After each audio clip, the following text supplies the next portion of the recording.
우리 하나님 말씀 함께 보겠습니다. 마태복음 16장 24절로 26절 말씀 함께 보겠습니다.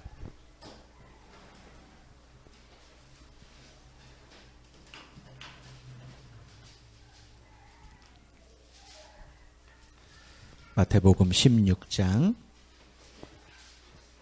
24절로 26절까지 말씀입니다. 우리 한 목소리로 함께 합독하도록 하겠습니다.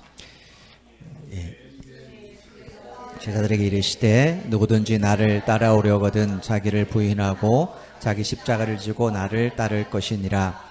누구든지 제 목숨을 구원하고자 하면 잃을 것이요 누구든지 나를 위하여 제 목숨을 잃으면 찾으리라. 사람이 만일 온 천하를 얻고도 제 목숨을 잃으면 무엇이 유익하리요? 사람이 무엇을 주고 제 목숨과 바꾸겠느냐? 아멘. 아멘. 우리가 지금까지 쭉 교회에 대해서 살펴보고 있습니다. 하나님께서 왜 사람을 창조하셨는가? 그건 하나님이 이 사람과 함께 사시기 위해서입니다. 그러니까 사람과 하나가 되기 위해서 하나님께서 사람을 창조하셨어요. 그럼 어떻게 되는가? 하나님이 이 사람을 사랑한 것처럼 사람도 하나님을 사랑해야 돼요. 그래야지만 우리가 하나님 안에 거하고 그 다음에 하나님이 우리 안에 거하게 됩니다. 하나님께서 이걸 가르쳐 주시기 위해서 이제 이스라엘 백성들, 구약의 이스라엘 백성들에게는 뭘 허락하셨는가? 성전을 허락하셨습니다. 성전을. 그 다음에 신약의 우리 성도들에게는 뭘 허락하셨는가? 교회를 허락하셨어요. 이게 이제 구약이 신약의 그림자인 것을, 그 다음 우리의 구원의 어떤 기초인 것을 우리가 알게 되는데, 하나님이 이스라엘 백성에게 성전을 허락하신 목적이 뭔가? 그들 안에 거하기 위해서예요. 그죠? 하나님이 그들 안에 거하기 위해서. 그런데 문제는 이스라엘 백성들이 하나님 안에, 하나님 앞에 나아갈 수 없는 그런 상황이란 말이에요. 뭐 때문이냐면 죄 때문에 그렇습니다. 죄의 문제를 해결하지 않으면 하나님이 이스라엘 백성들이 하나님 앞에 나아갈 수가 없어요. 우리가 잘 아는 것처럼 우리가 이제 이 다음 주까지 교회론을 끝나게 되면 출애굽기 19장으로 넘어가는데, 출애굽기 19장이 뭔가? 하나님께서 시내산에서 시내산에 하나님께서 분명히 강림하셨어요. 구름기도로 강림하셨어요. 근데 문제는 이 밑에는 이스라엘 백성들에게 하나님께서 올라오지 말라고 경고하셨어요. 모세 외에는. 하나님이 거리를 딱 두시고 이 위에는 올라오면 사람이든 짐승 다 죽인다고 말씀하세요.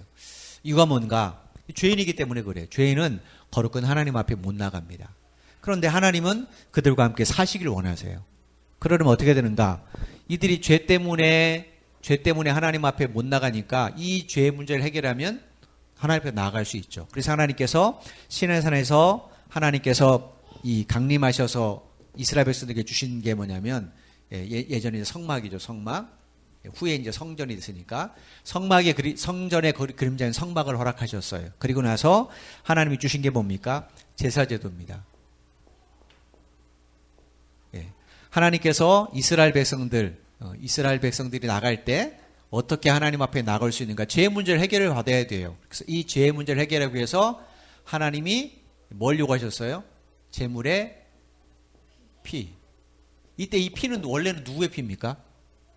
이 피는 원래 누구의 피예요? 짐승의 피가 아니라 이 나가는 사람의 피예요. 그죠? 그래서 하나님께서 제물을 갖고 오면 요 제물을 갖고 온 사람이 그 짐승에다가 머리에다가 손을 얹고 안수합니다. 안수하는 내용이 뭔가? 하나님, 나의 모든 죄를 이 짐승에게 전가해 주십시오. 그러니까 이 당시에 이 제물은 그냥 단순히 짐승이 아니라 이 제사를 드리는 사람과 하나가 된, 그죠? 그 사람 자체인 거예요. 이 제물의 피를 받으시면 하나님은 짐승의 피를 받으신 게 아니라 이 제물을 드리는 사람의 피를 받으시는 거죠. 성경에 구약에 레위기에 보면 뭐라고 하냐면 피에 생명이 있다고 말씀하셨어요. 그러니까 하나님은 피를 받으심으로 그 사람의 생명을 받은 것과 동일하게 인정하신다라는 거예요. 이게 구약의 이스라엘 백성들입니다. 근데 신약에 하나님께서 부르신 성도들, 이 성도들도 하나님 앞에 교회를 세우시는 목적이 동일해요. 똑같아요.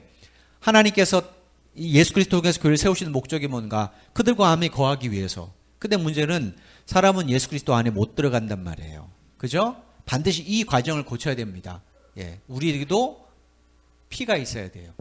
근데 이 피는 어떤 피입니까? 교회를 세우신, 교회의 머리이시고 교회의 몸이신 예수님의 피입니다. 예수님의 피를 통해서 우리는 교인이 되는 거예요. 교회 안에 들어가는 멤버가 되는 거죠. 예. 그러니까 이 제물의 피는 그 짐승이 부정하면 드릴 수 있어요, 없어요? 못 드리죠. 그러니까 제물을 드릴 때도 하나님이 받으시는 제물, 예를 들어서 하나님께서 야 이런 제물은 못 드려. 예를 들어서 다리가 저 하나가 잘못됐거나 하여튼 장애가 있으면 무조건 안 됩니다. 피부병인 것도 못 드려요. 그런데 신약 시대 때 와서 문제가 뭐냐면 그런 제물을 가지고 제사장들이 버젓이 확정 판결을 줬단 말이에요. 그러니까 예수님 당시에 이스라엘 백성들이 제물을 드릴 때 그 제물은 온전한 제물이 될 수가 없는 겁니다. 그냥 형식이에요, 형식. 이스라엘 백성들은 이걸 가져가서 하나님 앞에 온전한지 아닌지 옛날에는 확인을 하면서 조심해서 가져가는데 이제는 예수님 당시 때는 성전 안에 이방인의 뜰이 있는데 이방인의 뜰에서 제사장들이 무슨 짓을 했어요? 여기서만 제물을 팔았어요. 여기서 산 제물만 하나님께 드릴 수 있도록 했단 말이에요. 우리가 아는 것처럼 예수님께서 성전 뒤집어 엎으신 거 기억나시잖아요. 이 성전에 가기 전에 산이 하나 있는데 원래는 요 산에서 제물을 샀단 말이에요. 근데 성전 매매로 돈을 벌려고 제사장이 여기다가 이방인의 땅을 그 당시 상인들에게 내줬단 말이에요. 돈 얼마씩 받고 우리로 말하면 임대를 내주는 거예요. 대신에 매매 가격이 얼마 아니면 한 달에 얼마 이렇게 받았겠죠. 그리고 나서 여기서 재물을 사고 온 것은 무조건 불합격 판결을 내린 겁니다. 여기서 산 재물만 합격 판결. 근데 문제는 여기 있는 재물이 어떤 재물인가? 온전한 게 별로 없다는 얘기예요. 근데도 이스라엘 백성은 어떡합니까? 재물이 피 없으면 하나님 앞에 못 나가니까 울먹 겨자목 지식으로 살 수밖에 없죠. 근데 문제는 이 재물은 하나님이 이스라엘 백성들이 말씀하신 재물 중에서 부정한 짐승이에요. 재물을 드릴 수 없는 거예요. 그러니까 이 제사는 하나님 받으세요, 안 받으세요? 받을 수가 없는 거죠. 근데 예수님은 어떻습니까? 예수님은 온전하시잖아요. 그죠? 예수님은 잘못될 게 없잖아요. 그래서 누구든지 예수 그리스도의 이름으로 하나님께 나아가면 하나님은 어떻게 하세요? 그를 받아주시는 거예요. 그래서 예수님 외에는 우리가 하나님 앞에 나아갈 수 있는 방법이 없습니다. 이제 오늘하고 다음 주는 좀 무거운 주제를 하려고 그래요. 그게 뭐냐면 과연 예수 믿는다는 게 뭔지, 우리가 그리스도인으로 산다는 게 도대체 뭔지, 이 고민을 좀 아주 심각하게 하려고 합니다. 먼저 우리 성경 구절 하나 읽어보겠습니다. 같이 읽습니다. 시작.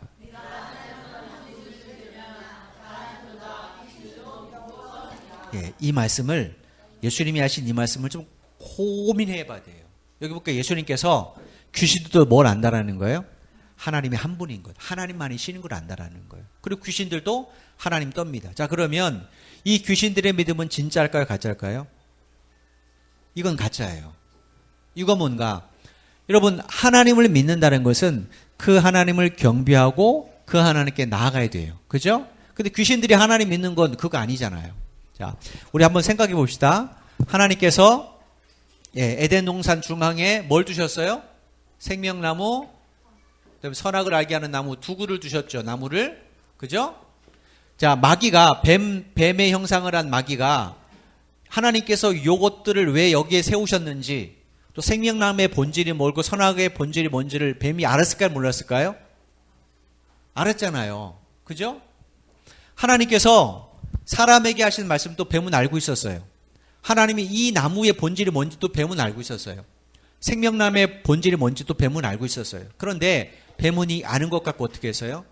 사람을 타락시켜버렸어요.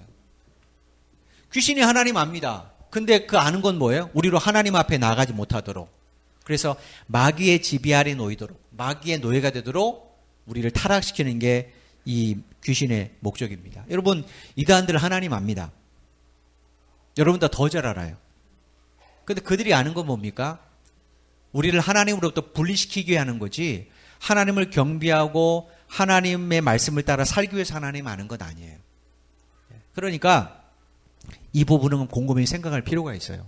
성탄절을 맞습니다. 조금 있으면 이제 한 달 후면 크리스마스를 매년 성탄절을 맞습니다. 성탄절 되면 사람들이 그날이 무슨 날인 줄 알아요. 하나님의 아들인 예수님께서 이 세상에 인간들 위해 왔다라는 것 다 압니다. 근데 그날 정말로 그 예수님을 온전히 믿고 그 성탄의 의미를 기억하고 예배드리는 사람은 많지 않아요. 나머지 뭐 하는 겁니까? 그냥 믿음을 흉내내는 거예요. 흉내내는 거. 예. 이거는 우리에게 매우 중요한 의미가 있습니다. 예. 그럼 도대체 예수 믿는다는 건 무엇인가? 예. 우리 한 구절을 좀 볼 텐데 마태복음에 보면요. 예, 밑에 써도 되겠네요. 마태복음에 보면 재미있는 표현이 하나 있어요. 그게 뭐냐면 슬피 울며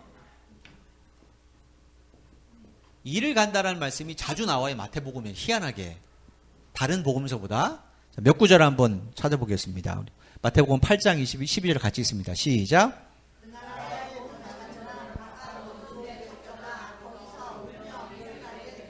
예, 그 다음에 한 구절 더 보겠습니다. 그들이 그 나라에서 모두 넘어지는 한 것과 또 불법을 행하는 자들을 거두어내어 거기서 울며 이를 갈게 되리라. 한 구절 보겠습니다.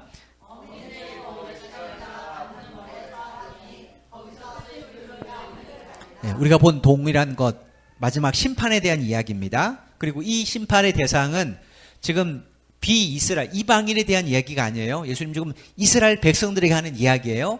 이스라엘 백성들 어떤 사람이에요? 하나님이 누군지를 알아요.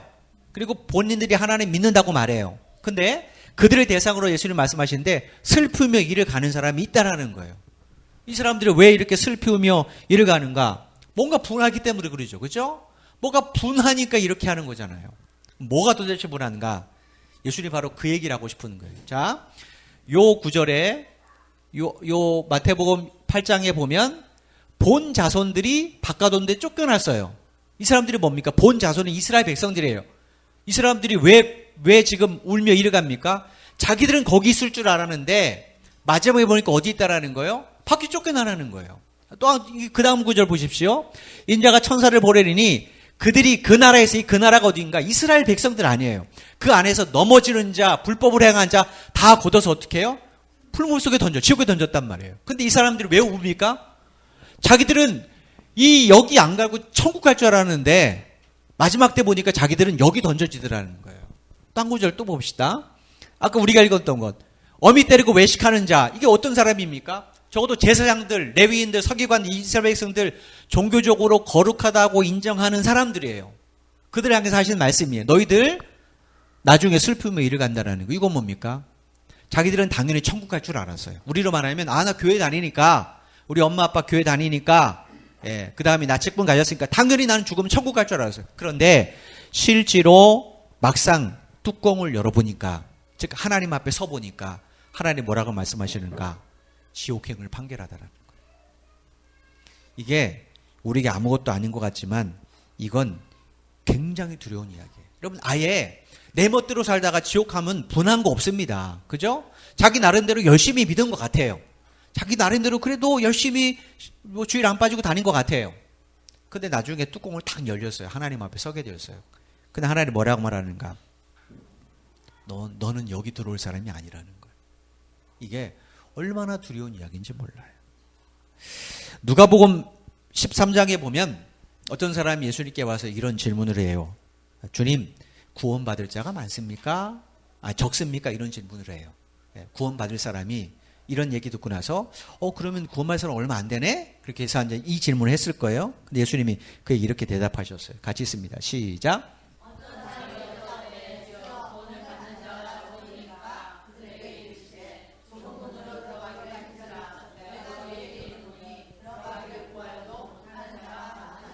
자, 23절에 보면 이 사람의 질문이 뭡니까? 이 사람의 질문은 구원받을 사람이 적습니까? 이 질문이에요. 그러면 뭐라고 대답해야 돼요? 많다 적다라 하면 되잖아요. 근데 예수님이 뭐라고 말씀하셨어요? 들어가기를 구하여도 못 들어가는 사람이 많다라는 거예요. 여기는 구원받을 사람이 적습니까? 물었는데 들어가기를 구하여도 이게 무슨 이야기일까요? 기회가 없다는 이야기일까요? 그렇지 않습니다. 구원의 길 누구에게 열려져 있어요? 누구나 예수 믿으면 다 구원받아요. 기회는 적지 않습니다. 근데 왜 들어가기를 구해도 못 들어간 사람이 많은가? 이 사람들 자기는 들어갈 줄 알았다는 얘기예요. 들어갈 줄 알았어요. 나름대로 열심히 신앙생활 하는 것 같았는데 뚜껑 열어보니까 뭐라는 거예요? 가짜가 훨씬 더 많다라는 거예요. 여러분, 이 사람들 왜 천국에 못 갔을까요? 그것은 하나님 믿는 목적, 예수님을 따르는 목적, 그 목적이 변질됐기 때문에 그래요. 이건 우리에게 매우 중요한 이야기입니다. 요한복음 6장에 보면 예수님께서 오병이어 기적을 행하십니다. 오병이어 기적을 행하고 나서 그 다음날 우리가 아는 것처럼 많은 사람이 예수님께서 배를 타고 바다로 건너가신 것 같아서 실제로 배를 구해서 바다를 건너는 열정을 보였어요. 분명히 예수님께서 전날 밤 제자들 배에 태우실 때는 배 한 척밖에 없었단 말이에요. 근데 어떻게 그 많은 사람이 다시 배를 타고 왔는가? 그만큼 열정이 있었다는 거예요. 그런데 그들에게 예수님께서 이렇게 말씀을 해주셨어요. 그들을 향하여 같이 읽습니다. 시작. 예수께서 대답하여 이르시되 너희가 나를 찾는 것은 표적을 본 까닭이 아니요 떡을 먹고 배부른 까닭이니라. 까닭이라는 걸 목적으로 바꾸시면 돼요. 너희들이 나를 찾는 목적이 뭔가? 떡을 먹고 뭐 했다는 거예요? 배부르고 싶어서. 그러니까 이 사람들이 왜 예수를 따르는가? 왜 이렇게 열정을 가지고 왔는가? 그거는 예수님이 누구신지는 관심 없어요. 그들의 관심이 뭐 있어요? 떡. 왜 떡입니까? 지금 자기들이 굶주리니까. 어제 일 안 하고 그 예수님 말씀드리니까 떡이 나왔어요. 저 예수만 있으면 내가 이제 먹을 걱정하지 않아도 된다는 거죠. 이게 그들의 목적이에요. 그들에게 예수님께서 이렇게 말씀을 해주셨어요. 같이 읽습니다. 시작. 예수께서 이르시되 나는 생명의 떡이니 내게 오는 자는 결코 줄이지 아니할 터이요 나를 믿는 자는 영원히 목마르지 아니하리라. 그러나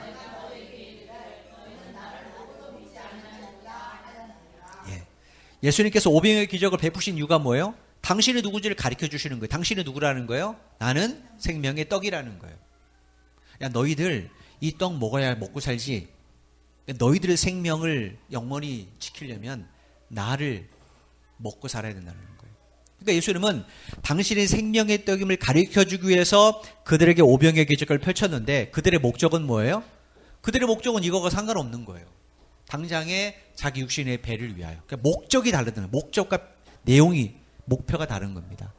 결국 그것이 그들이 예수님을 떠나는 일이 된 거예요. 여러분, 이건 우리에게도 매우 중요합니다. 여러분, 우리가 예수 믿는 것은 종교를 선택하는 문제가 아니에요. 예수 믿는 것은 우리의 영원한 운명에 관한 문제입니다. 내가 영원히 지옥으로 던져질 것인가? 내가 영원히 천국에서 살 것인가? 나의 죽음 후에 영원한 삶에 대한 운명에 관한 이야기입니다. 여러분, 그러니까 이게 얼마나 중요한 문제입니다. 그래서 예수님께서는 이 영혼에 관한 문제에 관해서 우리의 목숨을 걸라고 말씀하셨어요. 그게 오늘 우리가 읽었던 이 마태복음 16장 24절 26절이에요. 다시 한번 같이 읽습니다. 시작. 이 예수께서 제자들에게 이르시되 나를 따를 것이니라. 누구든지 제 목숨을 구원하고자 하면 잃을 것이요 누구든지 나를 위하여 제 목숨을 잃으면 찾으리라. 사람이 만일 온 천하를 얻고도 제 목숨을 잃으면 무엇이 유익하리요? 사람이 무엇을 주고 제 목숨과 바꾸겠느냐? 예수님이 뭐라고 말해요? 목숨 걸라는 거예요. 여러분, 이유가 뭡니까? 왜 이렇게까지 강하게 말씀하실까요? 이거는 하나님이 우리를 창조하신 의도, 창조 목적, 이것과 부합되기 때문에 그렇습니다. 우리가 지금까지 계속 살펴본 것처럼 처음에 하나님께서 사람을 만드실 때는 이 사람, 정확하게 말하면 이제 남녀겠죠. 그 다음에 하나님께서 사람과 함께 이렇게 서로 사랑함으로 하나가 되기를 원하셔서 삼위일체 하나님 원리에 따라서. 그런데 사람이 어떻게 했어요? 하나님의 말씀이 아니라 뱀의 이야기를 듣고 선악을 알게 하는 나무를 따먹었단 말이에요. 그로 인해서 어떻게 됐습니까? 사람이 하나님과 하나님, 사람 어떻게 됐어요? 분리돼 버렸어요. 분리돼 버렸어요. 사람과 사람 사이에도 거리가 생기게 된 거죠. 이게 무엇 때문에 그렇습니까? 뱀의 말을 들어서 그러잖아요. 어떤 말이요? 이 말이잖아요. 뱀이 뭐라고 말했어요? 야, 이거 먹으면 너희 눈이 밝아져 하나님 같이 되어 선악을 알 줄을 하나님이 아신다. 그러니까 뱀은 이 선악과의 본질이 선악을 알게 하는 지식을 주는 걸 알았어요? 몰랐어요? 알았어요. 근데 우리가 계속 살펴보지만 선악을 분별하는 지식은 이 에덴 동산 안에 아담과 에게 필요합니까? 안 합니까? 그건 필요치 않아요. 거긴 죄가 없으니까. 근데 이 말을 듣고 왜 먹었는가? 이거 하나님같이 된다는 요 말 때문이잖아요. 요 문장을 뺐다면 너희 눈이 밝아져 선악을 알 줄 요거까지만 했다면 결코 안 먹습니다. 문제는 이 문장이 하나님과 같이 돼요. 이게 무슨 뜻이라고 그랬어요? 하나님 닮는다는 얘기로 말했어요? 아니죠. 너도 하나님처럼 스스로 재판관이 될 수 있다는 거예요. 선악을 분간하는 재판관이 될 수 있다는 거예요. 그러니까 하나님 앞에 분리돼서 이건 선악을 알게 하는 재판은 누구만 한다고요? 하나님만. 너 분리돼서 네가 하나님 노릇하라는 거죠. 근데 생각해 보십시오. 사람의 생명이 누구로부터 왔어요? 하나님부터 왔죠. 그런 인간이 생명의 근원이신 하나님을 떠나면 살 수 있어요? 없어요? 죽죠. 그래서 이렇게 분리된 인간은 영원히 죽을 수밖에 없는 존재가 되어버린 겁니다. 여러분 이거는 뭐냐? 하나님의 원래 창조 목적과 의도에 벗어나서 그런 거예요. 생각해 보십시오. 원래 의도에서 벗어난 것이 주인에게 쓸모가 있을까요? 없을까요? 그건 쓸모 없습니다. 예를 들어서 여러분 집에 전혀 작동하지 않은 핸드폰이 있어요. 그 쓸모 있습니까? 없지요. 자동차를 샀는데 이게 꼼짝도 안 해요. 그럼 쓸모 있습니까? 없지요. 그럼 어떡합니까? 쓸모 없으면 버려지죠. 그죠? 그 이야기를 예수님 이렇게 말씀을 하셨어요. 자, 같이 읽습니다. 시작.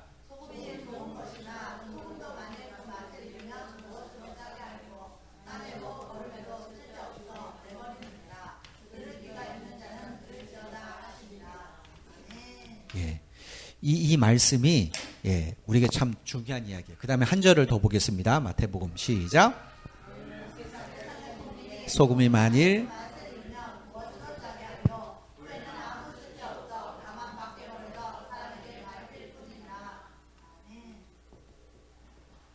이 샐러리라는 게 우리로 말하면 급여, 봉급 뭐 이런 뜻이잖아요. 영어로.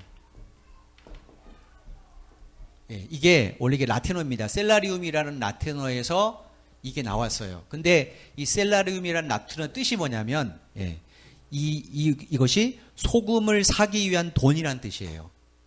우리 보면 참 이상하잖아요. 왜 이것도 그 헬라 시대 때는 우리가 생각하는 똑같은 의미지만 왜 사람들이 왜 이 단어를 소금을 사기 위한 돈으로 만들었는가? 이유가 있습니다. 오늘날에는 소금 그러면 음식 요리하는 데 필요하잖아요. 그죠? 음식 요리하는 데 혹은 뭐 음식 보관할 때, 보존할 때 부패하지 말라고 사용하지만 로마 제국 시대 때는 소금이 굉장히 귀했답니다. 그래서 금과 비슷한 가치를 가졌대요. 그래서 실제로 군인 봉급 줄 때 일부를 소금으로 지불을 했습니다. 로마 제국만 그런 것 아니에요. 중국 역사를 보면 중국 시대 때도 뭐 이렇게 세금이나 통행세를 소금으로 받는 일들이 굉장히 많았어요. 그만큼 옛날에는 소금이 귀한 거죠. 여러분 이런 소금이 그러니까 그 당시에 소금은 화폐의 가치가 있었단 말이에요. 이 소금이 맛을 잃었어요. 그러면 소금이 그 가치가 어떻게 되는 겁니까? 사라지는 거죠. 왜냐하면 소금이 그 소금의 맛을 갖고 있기 때문에 화폐 가치가 있는 건데 소금의 맛을 잃어버렸어요. 짜지 않아요. 그럼 어떻게 되는 거예요? 그건 화폐 가치가 없습니다. 쓸모없는 게 돼요. 왜냐? 소금은 그래도 짠 성분이 있기 때문에 밭에 거름으로 던지면 그 밭을 작물을 못한답니다. 그러니까 어떻게 됩니까? 소금은 버릴 때 어디다 버려요? 진짜 쓸모없는 땅에 버려요. 쓸모 있는 땅에는 이 맛을 잃은 소금 버려지지도 않아요. 지금 이 말씀이 사람에게 밝힌다 그거예요. 전혀 쓸모없는 땅, 말하자면 무덤 같은데 뭐 농사 안 지을 때 그런 데다 버리는 거예요. 어떤 게요? 맛을 잃어버리면 이거예요. 왜 맛을 잃어버리는가? 소금이 뭘 잃어버렸어요? 그 가치를 잃어버렸어요. 가치를. 사람이 마찬가지입니다. 사람이 원래 하나님이 창조하신 목적, 의도, 창조주의 원래 목적의 가치를 잃어버리면 어떻게 되는가? 그럼 버려지죠. 어디 버려집니까? 지옥으로 버려집니다. 그 사람이 쓸모없는 쓰레기, 영혼의 쓰레기가 돼버린 거. 뭐 때문에 그래요? 죄 때문에 그래요. 죄 때문에. 여러분, 이게 왜 그런가? 창조의 의도에서 벗어났기 때문에 그래요. 이걸 회복하는 게 구원인데, 이 예수님께서 우리가 쭉 지금 살펴봤지만, 구원은 받을 사람이 많다고 그랬어요? 적다고 그랬어요? 적다고 그랬습니다. 이건 진짜 우리가 긴장해야 됩니다. 이거는 사도 바울도 그렇고 성경 전체가 하는 말이에요. 이스라엘 역사를 한번 보십시오. 구약의 이스라엘 역사들. 예, 처음 출애굽할 때 이스라엘 백성들이 몇 명 나왔냐면 남자 장정만 60만 명이 넘었어요. 남자 합친 200만 명입니다. 근데 출애굽 1세대 가운데 가나안 땅에 들어간 사람 몇 명이에요? 딸랑 둘이에요. 둘. 여호수아와 갈렙. 모세도 그 전에 하나님 데리고 가셨어요. 물론 모세는 그렇다고 해서 버려진 건 아니지만 대장 아론도 생을 거기서 광야에서 마감했어요. 이건 굉장히 의미 있는 이야기예요. 많은 사람이 안일하게 신앙생활 하는데 그게 얼마나 위험한지를 예수님 말씀하세요. 자, 마태복음 25장에 보면 마태복음 25장에 보면 우리가 잘 아는 열 처녀의 비유가 나옵니다. 이거 잘 아시죠? 예, 10명의 처녀가 신랑을 맞으러 가는데 이 예수님께서 이 열 처녀의 비유 말씀하시면서 열 처녀를 두 부류로 나누셨어요. 예, 하나는 슬기로운 자, 하나는 미련한 자. 근데 이게 다섯이에요. 예, 확률이에요, 확률. 예. 그래도 문제는 이 사람들이 왜 이렇게 나눴는가? 이들의 소치품 때문에 그렇습니다. 슬기로운 자는 등하고 기름을 갖고 있었고 미련한 자는 뭐만 갖고 있었어요? 등만 갖고 있었어요. 그러니까 요게 문제예요, 요게. 자, 요게 뭔지를 알면 우리가 성경 전체를 알 수 있어요. 자, 기름이 도대체 뭔가? 예, 도대체 뭔가? 여러분, 이 장면에서도 뭐가 나오는가? 예수님께서 이 미련한 다섯 처녀가 슬프며 이를 간다는 표현을 하세요. 이건 우리에게 매우 중요한 25장은 마지막 심판에 관한 이야기라 매우 중요한 장이에요. 자, 왜 이 다섯 처녀가 뭐 때문에 이렇게 이 미련한 다섯 처녀가 뭐 때문에 버림을 받았는가? 자, 그 이야기를 결론에 이렇게 말씀을 하셨어요. 같이 읽습니다. 시작. 그런즉 깨어 있으라 너희는 그날과 그때를 알지 못하느니라. 요 사람들의 특징이 뭡니까? 그날, 그때 어떻게 따라하는 거예요? 알지 못하다. 이게 무슨 이야기일까요? 다 모르잖아요. 아니, 자기 죽음을 어떻게 알고 예수님이 오실 때를 어떻게 알고 아무도 몰라요. 아무도 모르는데 왜 요 미련한 다섯 처녀에게만 요걸 적용하셨냐는 거예요. 이유가 있습니다. 이들은 확신이 없었어요. 에이, 설마? 이거예요, 설마. 에이, 설마? 혹은 안 올지도 모르잖아. 이야기예요. 근데 이 사람들은 뭡니까? 확신을 갖고 있었어요. 그러니까 이 기름이 의미한 게 뭐예요? 믿음이에요, 믿음. 그래서 믿음으로 구원받는 거고, 의인은 오직 믿음으로 사는 거예요. 여러분 곰곰이 한번 생각해보세요. 제가 물어볼게요. 여러분, 천국과 지옥이 있다는 거 실제로 믿으세요? 예. 이 질문을 우리가 확실히 가지고 가야 돼요. 천국과 지옥이 있는가? 죽음이 하나님의 심판이 있는 거 내가 정말로 이거 믿는가? 예수님이 다시 이 땅에 오신 거 내가 정말로 믿는가? 이 믿음이 없으면 여러분은 여기에 속하는 사람이에요. 이걸 필요가 없죠. 그죠? 당장 등은 뭡니까? 그 밤이잖아요, 밤. 밤이니까 자기에게 필요한 건 뭡니까? 불이에요, 불. 그것만 있으면 돼요. 이 불이 언제 꺼질까? 상관없어요. 내가 내가 잠 깨면 등은 상관없는 거예요. 내가 깨어 있는 때만 등이 필요하니까 그때까지 등입니다. 근데 이 사람들은 뭡니까? 내가 잠들어 있어도 뭐가 필요하다는 거예요? 기름이 필요한 거예요. 많은 사람들이요, 이것 갖고 신앙생활 합니다. 이거는 예수님 시대 때도 마찬가지고 구약도 마찬가지고 지금도 마찬가지예요. 우리에게 필요한 건 뭡니까? 누구나 다 알아요, 성경. 알아. 천국 지옥 있다고 성경이 말해. 그 다음에 하나님의 심판이 있다고 말해. 그 다음에 예수님이 다시 오신다고 말해. 근데 내가 진짜 100% 확신하냐는 거예요. 그 확신이 없으면요, 어떻게 되는가? 그러면 우리 신앙은 미지근해집니다. 흐릿해져요. 미지근함의 경고가 얼마나 무서운가. 요한계시록 3장을 같이 읽습니다. 시작.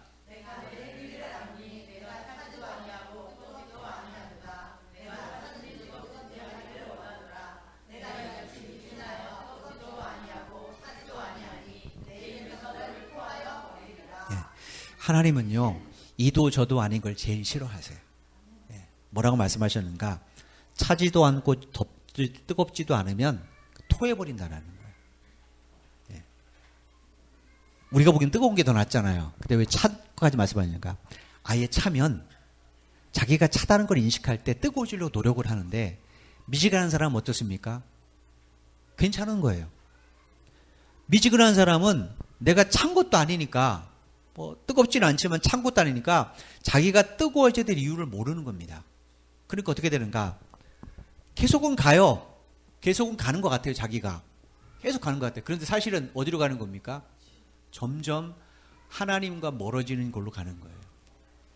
아예 차면 자기가 차니까 뭔가 조금 뭔가 하나님께서 스파크를 탁 넣어주시면 깨닫기로 하잖아요. 그래서 옛날부터 모태신앙을 못된 신앙이라고 말하니까 그런 얘기 있어요. 왜냐하면 미지근하니까 자기 미지근함을 모르는 거예요. 왜 개구리 실험할 때 미지근하면 그 개구리 죽는다고 그러잖아요. 우리도 똑같습니다. 그러면 어떻게 해야 우리 신앙이 뜨거워지는가? 그것만 하고 이제 말씀을 마치려고 해요. 자, 같이 한번 읽습니다. 시작.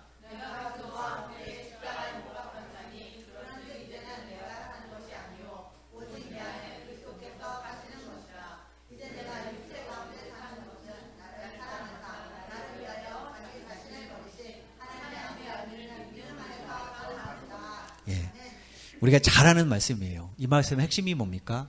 이 말씀에서 사도 바울은 그리스도와 자기를 분리시키지 않았어요. 주님과 나는 하나라는 거예요.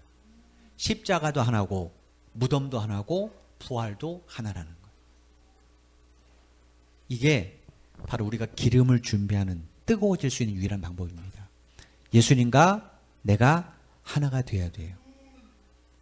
내가 주님 안에 있고 주님이 내 안에 있어야 됩니다. 그러니까 바울은 결국 누구를 위해 살았습니까? 주를 위해 살았어요. 죽어도 주를 위해, 살아도 주를 위해. 그런데 결국 그게 누구를 위한 겁니까? 사실은 바울 자신이었어요. 여러분, 주님이 우리에게 필요한 게 뭐가 있습니까? 주님은 다 모든 걸 주인이신데, 예수님은 온 세상을 창조하신 하나님의 아들이시고 창조주잖아요. 예수님 뭐 필요합니까? 우리가 주를 위해 한다고 예수님, 그분이 뭘 좋아하겠습니까? 부족한 것이 없는데. 근데도 예수님이 그렇게 말씀하시는가? 예수님은 우리 하나 되길 원해요. 그러니까 주를 위한 나의 일이 결국 누구를 위한 겁니까? 나를 위한 거예요. 이걸 믿는 사람은 주를 위해 살게 되어 있습니다. 왜냐? 그것이 결국 누구를 위한 거예요? 자기를 위한 거니까. 그런데 우리가 본 것처럼 맨 처음에 봤던 이 마태복음 오늘 본문 말씀에 있는 것처럼, 자기를 위해 살면 어떻게 됩니까? 결국 자기를 위해 사는 것 같지만 결국 그것은 자기를 죽이는 삶이에요.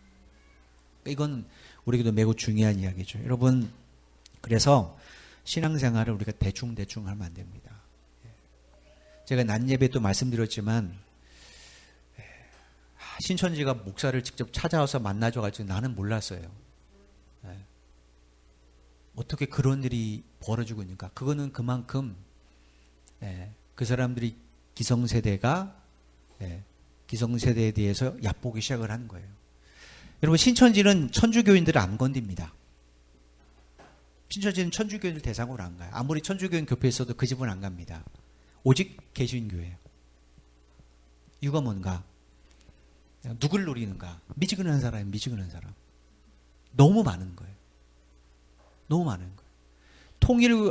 낮에 말씀드렸죠. 통일교가 지금 누구를 포섭하는가? 목사를 포섭하기 위해서 돈을 풉니다. 통일교 돈은요, 어마어마합니다. 우리나라 이 하나 국고보다 훨씬 더 많은 돈을 갖고 있다고 말할 정도예요. 우리나라 모든 그 통일교가 우리나라의 모든 외채를 다 갚을 수 있는 충분한 능력이 있다고 말하니까 우리나라 한 해 예산 맞먹는 돈을 갖고 있어요. 그들이 이전까지 이 문선명이 죽고 나서 그 마누라인 한학자가 자기가 뭐 남편의 영을 받아서 하나님이라고 주장하니까 그 셋째 아들, 다섯째 아들인가? 거기 꼬박꼬박 나와가지고, 야, 아니야. 뭐 아빠가 나 지정해서. 그래서 형제와 어머니와 아들의 다툼이 있었다가 아들이 이겼어요. 그래서 이제 통일교는 끄떡이 없는 거예요.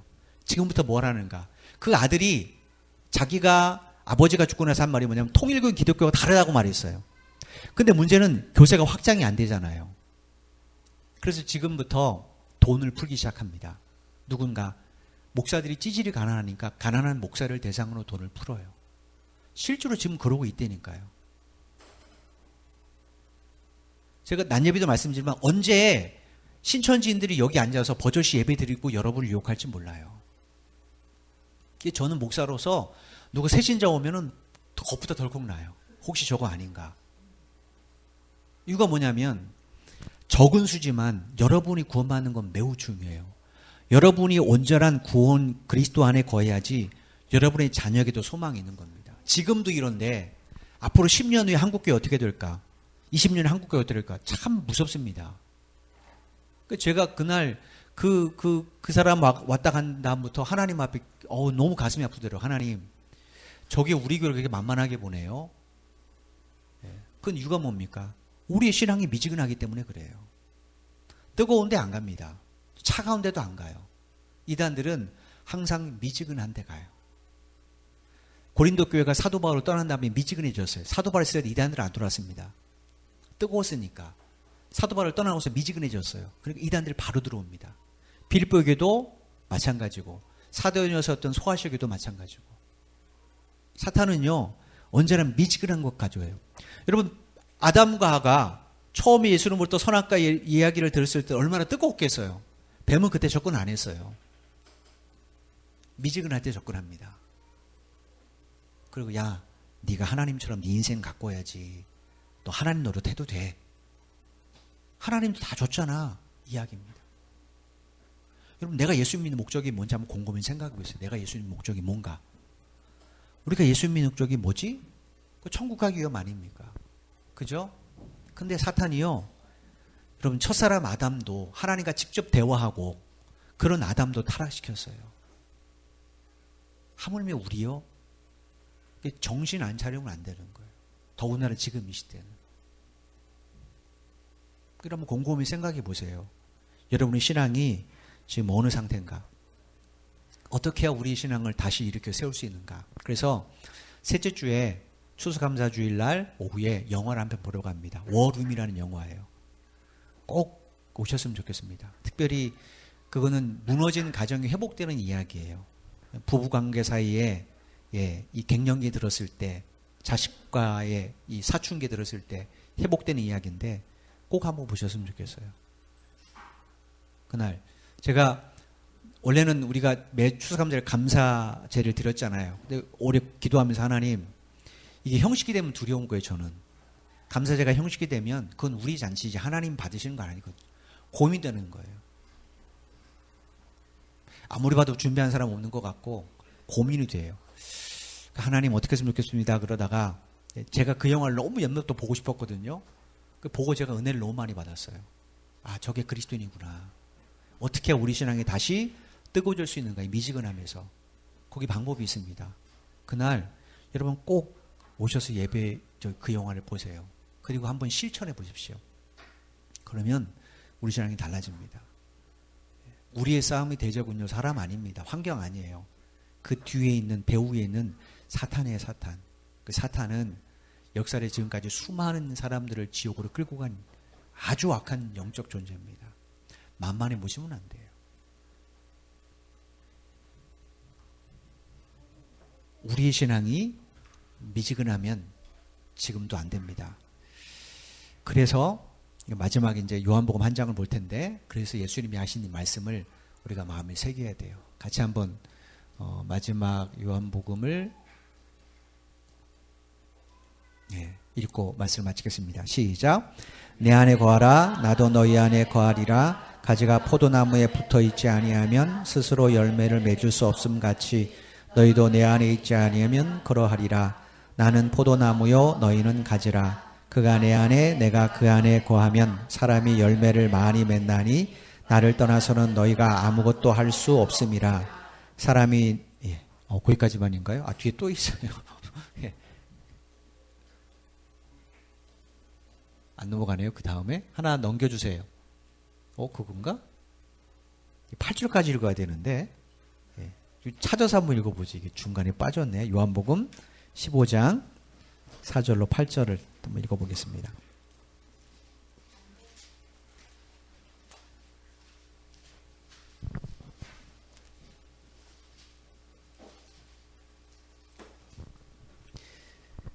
제가 한 절, 여러분이 한 절 이렇게 읽고 8절은 같이 읽을게요. 4절입니다. 내 안에 거하라, 나도 너희 안에 거하리라. 가지가 포도나무에 붙어있지 아니하면 스스로 열매를 맺을 수 없음 같이 너희도 내 안에 있지 아니하면 그러하리라.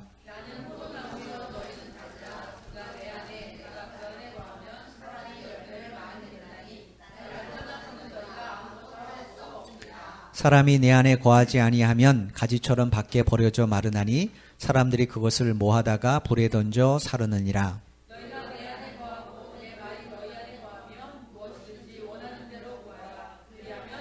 같이 했습니다. 너희가 열매를 많이 맺으면 내 아버지께서 영광을 받으실 것이요 너희는 내 제자가 되리라. 아멘. 우리 잘 아는 이야기예요. 농부가 포도나무 심는 목적은 열매를 얻기 위함이지 그냥 보기 위해서가 아닙니다. 그죠? 그런데 어떻게 열매를 맺어요? 주님 안에 거해야지. 그러니까 주님 밖에서 아무리 열매 맺어도 그거는 주님과 상관없는 열매예요. 예, 그거는 오히려 죽는 열매죠. 주님 안에 거해야 됩니다. 이거를 여러분 한 주간 동안 마음에 새기시고 주님과의 관계 회복에 힘쓰는 여러분 되었으면 좋겠습니다. 예, 우리가 함께 예배 드리고 이것이 아무것도 아닌 것 같지만 생각해 보세요. 우리가 이렇게 예배 드리는 게 하나님 몇 구절을 우리에게 들려주신단 말이에요. 수많은 교회 중에. 이건 뭐 특별한 시간입니까? 그죠? 저는 오예배 때 너무 가슴이 많이 아파요. 우리가 이렇게 성경을 전체적으로 보는 게 쉽지 않은데, 예, 여러분이 한번 오늘 말씀을 잘 마음에 생각하시면서 한 주간 동안 나는 미지근한 사람은 아닌가 돌아보시고 주님과의 관계에 힘쓰는 여러분 되길 바랍니다. 잠깐 기도하겠습니다. 하나님, 감사합니다. 오늘도 우리가 말씀을 살펴보면서 과연 우리의 모습이 어떠한가 다시 한번 생각해 봅니다. 예수님께서 우리를 구원하실 때 분명히 뜨겁게 우리를 구원해 주셨습니다. 사도행전에 보면 제자들과 그리고 백신 문도가 함께 마음을 합하여 기도할 때 성령의 불이 임했고 그 공동체는 굉장히 뜨거웠습니다. 한 사람 한 사람도 성령의 불에 뜨거워진 상태였습니다. 하나님 분명히 하나님 우리가 부르실 때 우리는 뜨거운 상태였을 겁니다. 그건 언제부터인가 점점 미지근해졌습니다. 차라리 찼으면 모르겠는데 미지근해졌습니다. 그럼에도 우리는 마치 신앙생활을 잘하고 있다고 착각할 때가 얼마나 많이 있었습니까? 하나님 우리가 예수 믿는 목적을 다시 한번 돌아보게 하시니 참 감사합니다. 다시 한번 미지근함이 주의 안에서 데워질 수 있도록 은혜 베풀어 주옵소서. 주님과 관계없는 우리의 삶은 결코 하나님 앞에 영광이 되지도 못하고 오히려 주의 도구만 될 뿐입니다. 주 안에 머물러 있어야 우리가 그 말씀으로 주의 말씀 안에 거해야 우리의 삶에 놀라운 열매가 맺어지게 될 줄로 믿습니다. 특별히 시대가 정말로 악합니다. 하나님, 이 나라는 우리 기독교에 대해서는 관심이 없습니다. 오히려 없애야 될 종교처럼 비방하는 것도 많이 있고 또 교회도 너무 미지근하여서 그런 범죄들을 너무 많이 저질렀습니다.